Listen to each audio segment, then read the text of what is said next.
Hogyan éljünk kék zónában? Mit jelent a kék zóna? A kék zónák olyan területek, olyan régiók, ahol az emberek nagyon sokáig élnek, gyakran 100 éves korukig.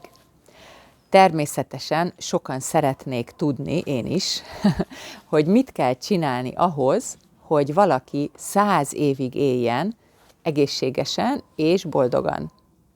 Sziasztok, én Petra vagyok az Easy Hungarian-től, és most megnézzük azt, hogy hogyan élhetünk 100 évig. A videó szövegét most is elolvashatod magyarul és angolul is. Nézd meg a linket a leírásban, vagy menj a patreon.com/Easy Hungarian oldalra, és ott választhatod a Free Membership opciót, és akkor látni fogod a videó szövegét PDF-ben. Ha szeretnénk 100 évig élni, és olyan egészségesek és boldogok lenni, mint a kék zónákban élők, akkor természetesen a legegyszerűbb az lenne, ha egy kék zónába költöznénk, és ott élnénk, ugye? Hol vannak ezek a kék zónák? Japánban, Olaszországban, Szardinián, Kosztarikában, Kaliforniában és Görögországban. Sajnos én nem tudok ezekre a helyekre költözni és ott élni, mert itt vagyok Magyarországon, Kecskeméten, és nyilván nem költözhet mindenki ezekre a helyekre. Ezért inkább most azt nézem meg, hogy mi a titka ezeknek az embereknek. Miért élnek 100 évig, milyen szokásaik vannak, mit esznek, mit isznak, mit csinálnak. Természetesen az egyik legfontosabb dolog a mozgás. Minden nap sportolni kell, ugye? Ezt én is tudom, pedig nem egy kék zónában élek. A probléma az idő. Hogyan lehet időt találni arra, hogy minden nap, vagy majdnem minden nap sportoljunk? Például felkelhetünk egy órával korábban. Én általában 6:20-kor kelek, ami azt jelenti, hogy 5:20-kor felkelnék, elmennék futni, vagy a konditerembe, de nem igazán szeretném ezt csinálni, és a kék zónában élő emberek sem járnak konditerembe, hanem úgy élnek, hogy a mozgás része a mindennapi rutinjuknak. Például kertészkednek, gyalogközlekednek, és nem autóval vagy busszal, és vannak olyan helyek, ahol az emberek nem a kanapén ülnek, hanem sokat ülnek a földön, és például úgy esznek a földön ülve. Nézzük meg, hogy ezeket én is meg tudom-e csinálni, vagy nem. Kertészkedés. Van kertünk, ezt látjátok, mindig így csinálom a videókat a kertben, úgyhogy én 100 évig fogok élni, vagy nem. Sajnos nem szeretek kertészkedni, de próbálok többet dolgozni a kertben. Ez tényleg jó, nem csak fizikailag, hanem mentálisan is. Tudom azonban, hogy nem mindenkinek van kertje. Ha a lakásban éltek, akkor is meg lehet nézni, hogy van-e az épület előtt, vagy mellette egy kis zöld terület, és ott talán lehet valamit csinálni, akár egy nagyon kicsi kertet, vagy sok városban vannak közösségi kertek, ahol lehet egy kicsit dolgozni, és talán más emberekkel is találkozni. Következő, gyalogközlekedni. A városban én soha nem használok autót, de én egy kisvárosban élek, ezért itt nagyon könnyű gyalog vagy biciklivel közlekedni. Ha nem tudsz biciklivel menni munkába, vagy gyalog, akkor is próbálj időt találni egy rövid sétára, például vacsora után minden este. Az is jó, ha csinálsz egy mini jóga órát, amíg várod a kávét a konyhában. Én nagyon sokat ülök a laptop előtt, ezért gyakran csinálok mini jogát, vagy mini nyújtást, stretchinget. Például, amikor az íróasztaltól kimegyek a konyhába, és néha csak állok a konyhaablakban, nézem a szép kertet, és akkor egy kicsit nyújtok. Nézem a zöldet, és nem a laptopot nézem, és akkor valamit csinálok, és ez is segíthet. Csak néhány perc.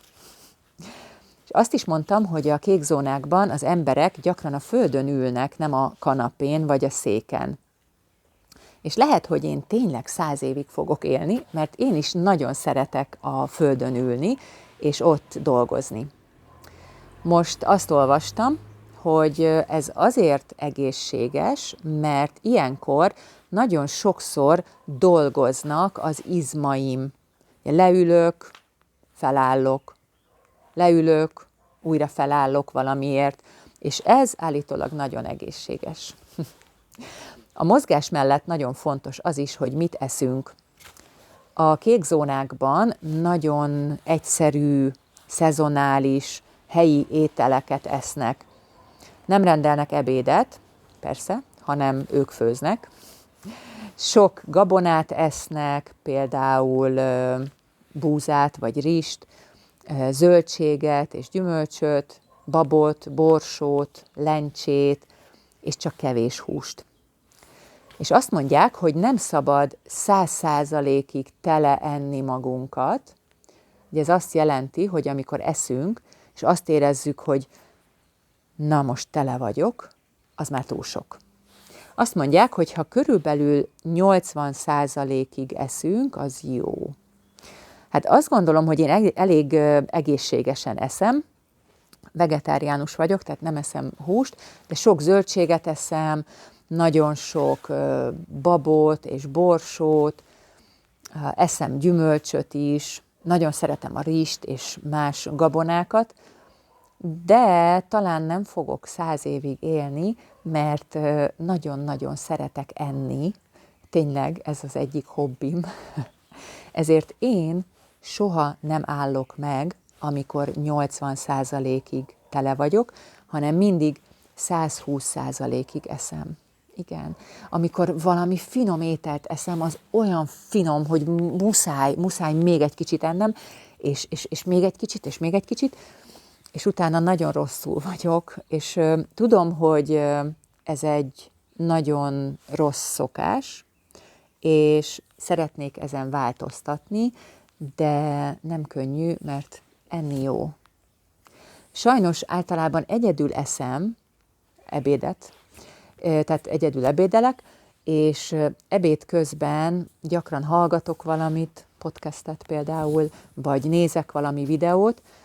Biztos vagyok benne, hogy a kék zónákban élők nem néznek videót ebéd közben, és ez is egy rossz szokás. És tudom, hogy nem segít, ha szeretnék 100 évig élni.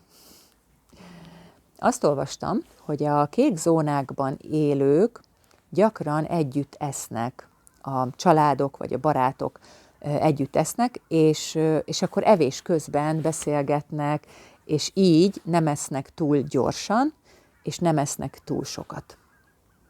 És itt vagyunk a következő fontos dolognál, a mozgás és az evés mellett fontos a közösség, a család, a barátok.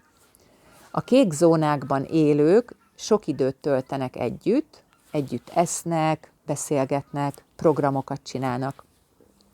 Gyakran az evés is egy szociális esemény, társasági esemény. És hát igen, ez nagyon szép, de én egyedül dolgozom itthon, és a barátaim is dolgoznak, tehát nem tudunk például kedden együtt ebédelni és beszélgetni 1-2 órát az ebédünk mellett. És nem csak együtt ebédelni nehéz, hanem találkozni is. Sok barátom és ismerősöm messze van, és általában csak online találkozunk, és nagyon ritkán találkozunk személyesen. Az egyik dolog, amit én csinálok, és segít 100 évig élni, az, hogy az online világban próbálok csak olyan emberekkel lenni és találkozni, akiket szeretek, vagy akik pozitívak és olyan dolgokról beszélnek, amik nekem fontosak. A Facebookon vagy az Instagramon is mindig tanítom az algoritmust, hogy nem kérek olyan posztokat, amik nem érdekelnek, és amik nem segítik az életemet.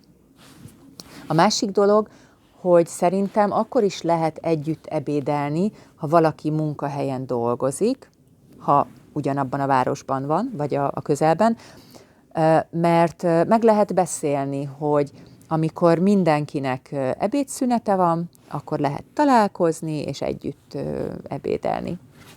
Nem lesz nagyon lassú ebéd, persze, és beszélgetős, hanem inkább egy gyors ebéd, de ez is segíti a közösségi életünket.